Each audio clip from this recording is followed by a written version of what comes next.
Welcome to Dai Headlines. I'm Wendy Chen. Thank you for joining us. In today's headlines, as summer is a season prone to fire disasters, Thailand Tzu Chi volunteers are tending to fire victims in Bangkok. To support the local food bank, Tzu Chi volunteers in California of the United States are helping to assemble 5-day worth of food packages for senior residents. And in our feature report on Taiwan's fading trades, we go to Zhanghua's Lugang to meet 66-year-old Chi Zhenyang, a master in wood carving. We begin today's show on the topic of fire disasters that tend to occur more frequently in summer. In Bangkok, Thailand, on 3 different occasions, fire ravaged through 3 communities in early July and left more than 10 families homeless. After surveying the disaster scene, Tzu Chi volunteers prepared aid supplies to distribute to those in need and also promised to accompany the victims on the path to recovery. Here's more. A fire in the Wat Yat-si Sufang community of Bangkok, Thailand, blazed through 6 houses and left 12 families homeless. Tzu Chi volunteers arrived on scene to offer words of encouragement and relief aid. I yelled a lot during the fire and lost my voice. It's devastating as I have no one to rely on. I'm very grateful for Tzu Chi for helping us. When I first saw Tzu Chi helping out tsunami victims in southern Thailand, I never thought that my community would be on the receiving end of Tzu Chi's help. I admire Tzu Chi's selfless ways. A fire also broke out in the community of Dusi Taram. One resident not only lost her home, but her place of business as well. Thankfully, Tzu Chi volunteers arrived to offer kind words during this difficult time. Seeing the volunteers makes me happy. Although my house is gone, but I still have your emotional support and care. In 2 days, Bangkok Tzu Chi volunteers rushed to 3 different disaster sites. Besides distributing aid to residents, they also brought words of encouragement.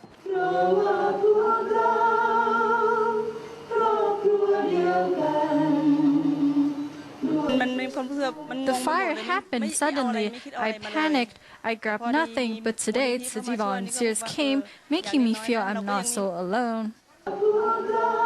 Reciprocating in donations, residents and volunteers will work together, hands in hand, in rebuilding their community. Recently, Tzu Chi volunteers held 2 community gatherings at Wang'an Township in Penghu, Taiwan. Since many in the area lack knowledge of environmental protection, Tzu Chi volunteers hope to educate them through sharing their experiences. The event was not only attended by local residents, but also Liao Ziming, who is the head of Wang'an Police Station. He said he will start practicing recycling at home and also introduce this concept into his workplace. Today, 31 Tzu Chi volunteers from Ma Gong, Penghu arrived at Wang'an Township to hold their first community get-together in the area. The volunteers also took time to measure seniors' blood pressure and chat with them.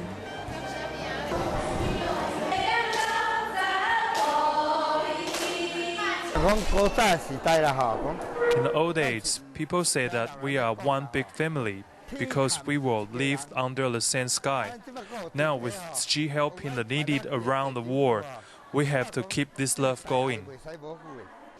Explaining the recycling process in detail and showing a blanket made from recycled bottles, Tzu Chi volunteers hope to educate the local residents on the importance of recycling. We are glad that Tzu Chi is here to educate us on how to recycle, because we don't get enough information about it over here.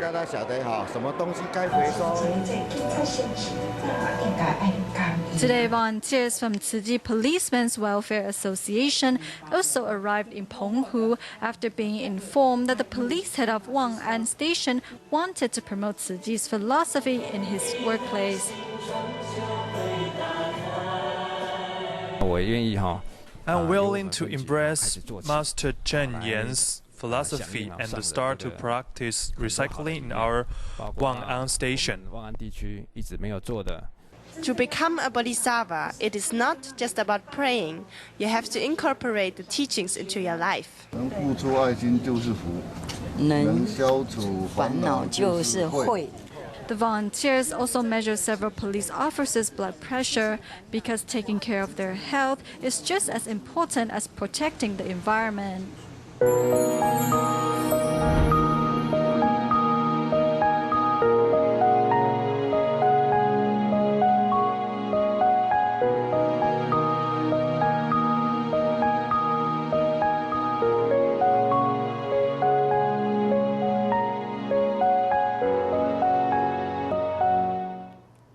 Moving to the United States, Tzu Chi volunteers Tzu Qings and Tzu Saos from Cerritos near Los Angeles of California came together at the end of June to help the Orange County Food Bank assemble 5-day worth of food packages for 1,000 senior residents.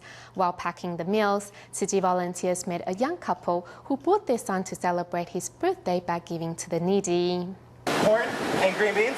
Green bean one right here. The food bank staff personally shows how to fill the packages so as much food as possible can be put inside.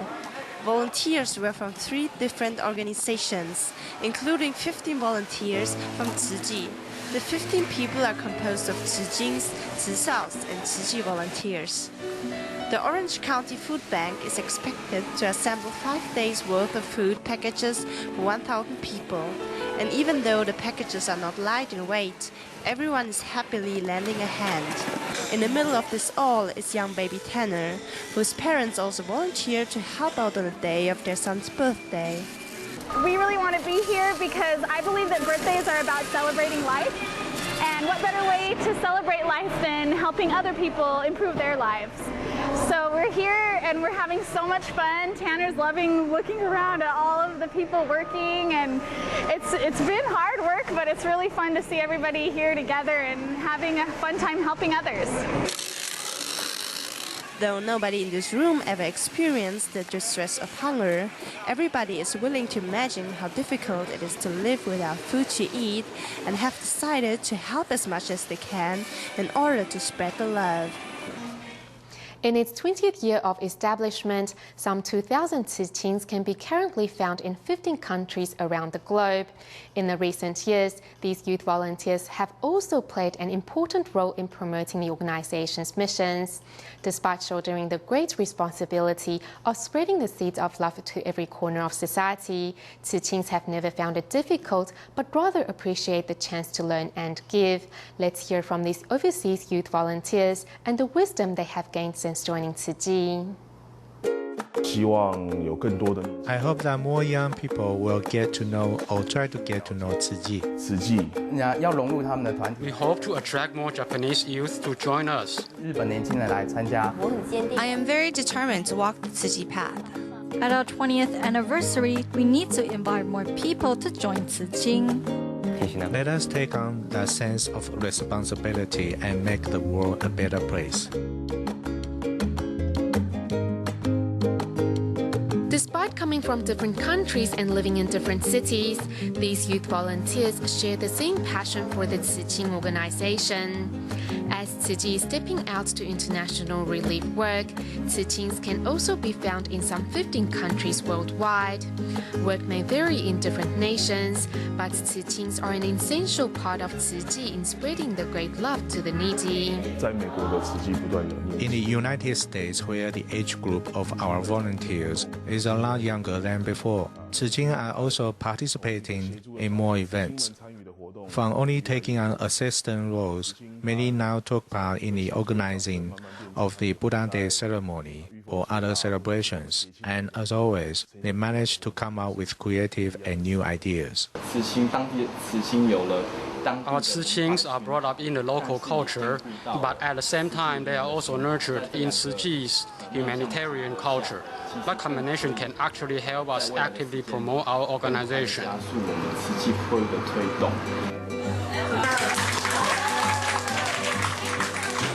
Young in age and creative in mind is what is prompting Tzu Qings to become important coordinators in promoting Tzu Chi's work far and wide. In Singapore, these youth volunteers funded a vegetarian campaign, and the US Tzu Qings also organized a trip to South Africa to bring love to needy children.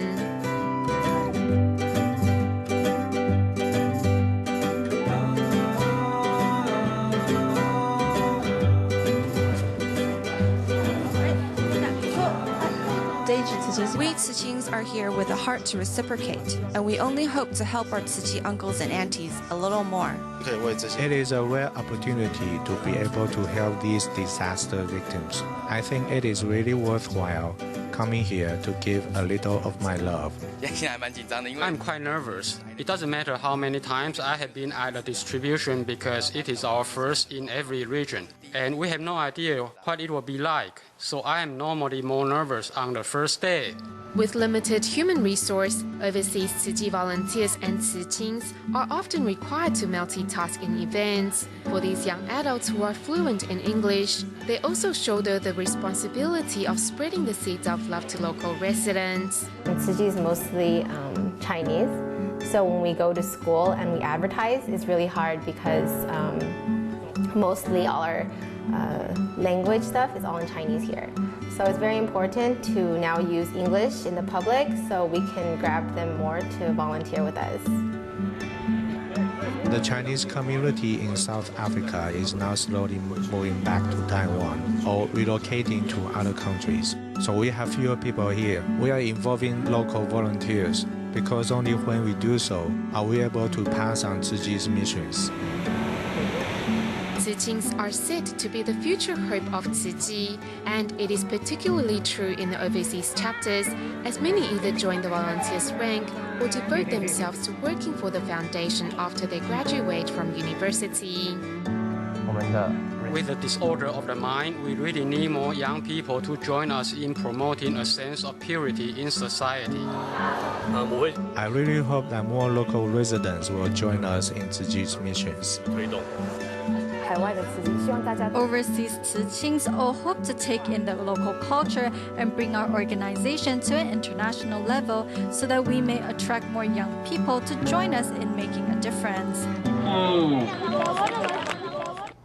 To celebrate the 20th anniversary of Tzu Chi Collegiate Youth Association, Tziqings in 13 different countries came together to collect and sort garbage at their local recycling stations. On July 15th, Tziqings in the United Kingdom visited Heaton Park to pick up garbage left behind after a music concert.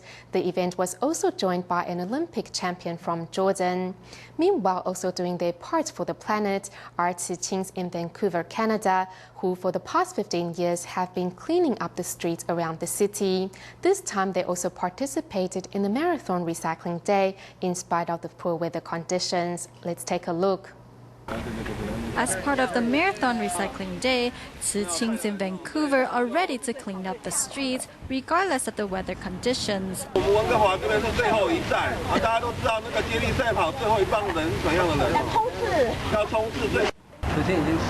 From the past 15 years, every summer from May to September, Tziqings have been cleaning up the street with our Tzu Chi aunts and uncles.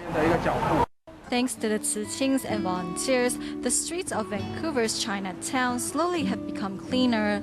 The Tziqings promise to continue their good work to make our planet a cleaner place. Meanwhile, Tziqings in England are also doing their share to safeguard our planet by picking up trash inside Heaton Park. The event was also joined by a 4-year-old. Yes, very good. Under the guidance of his coach, Chen Qiuhua, who is also a Tzu Chi volunteer, an Olympic champion from Jordan, also participated in the event. Seeing a slug drown in a beer can, Chen's heart is stirred. I'm thankful to the Master for saving my spiritual life. Walking in Gator Bridge Park with their bright colored vests, this group of Tziqings drew a lot of attention from the passers-by. The Tziqings took the opportunity to introduce Tzu Chi. They give us all the bins and what have you to make sure that we recycle everything. It's amazing what they do recycle, actually. We introduced Tzu Chi to him, and he said he's really grateful that we are doing something to protect our planet. The Tziqings also searched through trash cans to pick up items that could be recycled. The park is really, really clean compared to my country, my hometown. And it's really meaningful because I get to help the world to keep the environment clean. If we walk close to the park, we see that there is still garbage, that we didn't notice that there is still much trash that we can pick up. Whether it is in Canada, England, or worldwide, with the help from Tzu Qing's, our planet has become a cleaner place.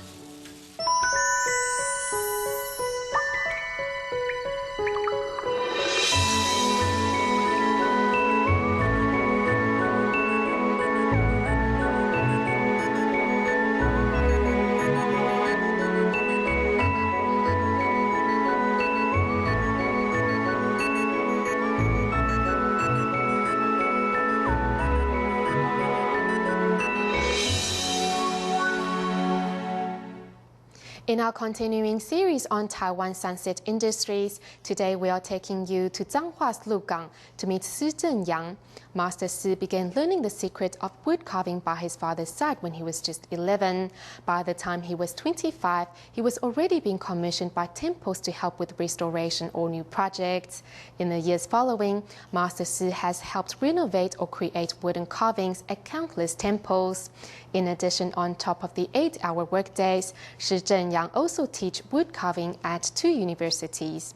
Today, in order to pass on his skills to the next generation. Here at Si Zhenyang's workshop, different pieces of wood can be found everywhere. After a moment's thought, Si picks out a nondescript piece for his next project. With chalk and ink, he then outlines the design. I work according to the natural shape of the wood. For example, this area is already quite beautiful. As well, the lines in the wood and its indentations and protrusions, I try to work with them as much as possible.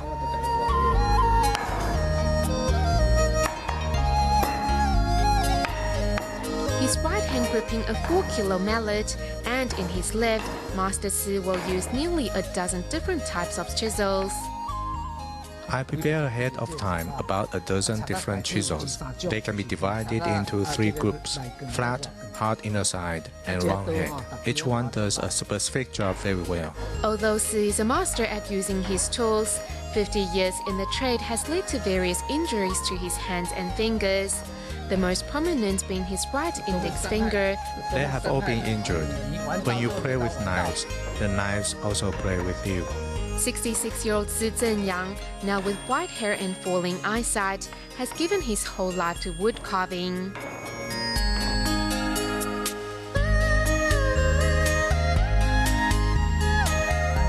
None of my works have been sandpapered. Each cut is a result of work with my chisel. This is one of the unique areas of my artworks. In his work, the art of books, painting, and carving become one. Master Si has also added new ideas and new materials to the mix. Traditional wood carving does not use color. This piece I painted using a mineral-based color. This was a good example of how I am constantly searching for innovation within a traditional framework. Here at Lugang's Chenhuang Temple, all the carved beams and columns, as well as the carvings in the front of the main entrance, are done by Master Si. As an advisor to the Cultural Resources Protection Society, Si does his best to protect and preserve historical landmarks. In the old photos in Lugang City Hall, I copied the carvings I saw there.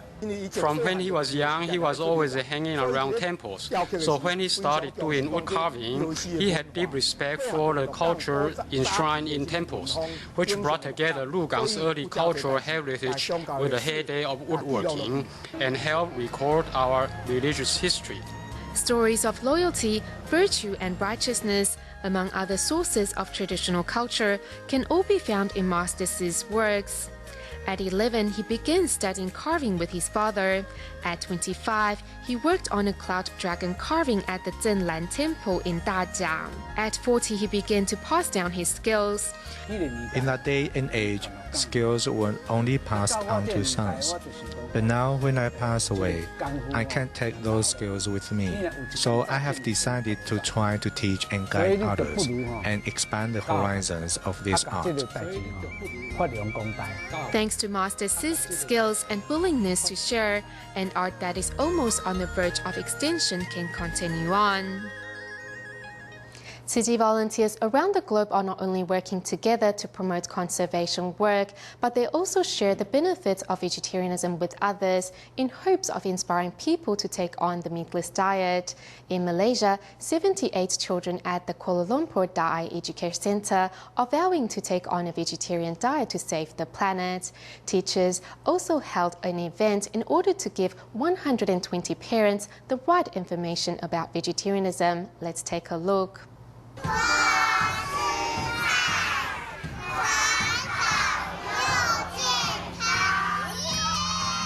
The teachers at Malaysia Kuala Lumpur's Da'ai Educare Center are promoting vegetarianism saves the earth, and to this end are teaching 120 parents how to go meatless and eat healthy. The teachers taught us eating vegetables can protect our body, protect life, protect animals, and protect the earth. I want to continue eating vegetables. I will eat more vegetables and fruits. The children are very pure. They have a very compassionate heart. For example, when the teachers ask them who ate a vegetarian meal yesterday, they will say, "I don't want to kill animals, but my parents tell me to eat fish. My mom and dad would tell me to eat meat." We are informing parents so the children can be healthy, have a clean earth to live in, and learn to respect life.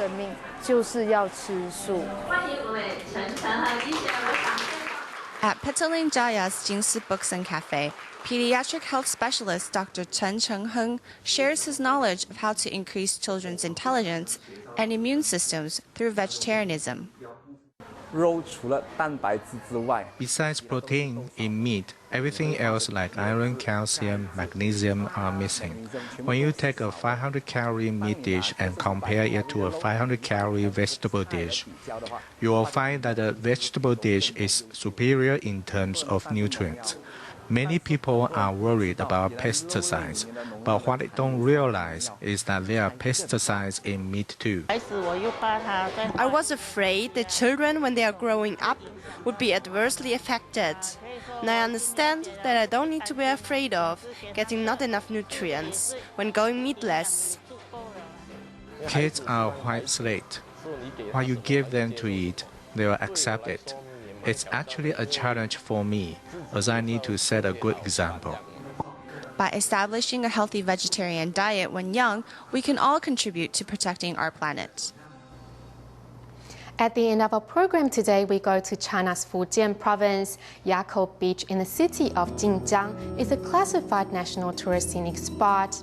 Despite the beautiful scenery it offers, a huge amount of garbage are always left behind by the tourists. Tzu Chi volunteers regularly carry out cleanups to clear the rubbish and also promote recycling concepts to the local residents. We'll leave you with these images. Thank you for joining in. Goodbye.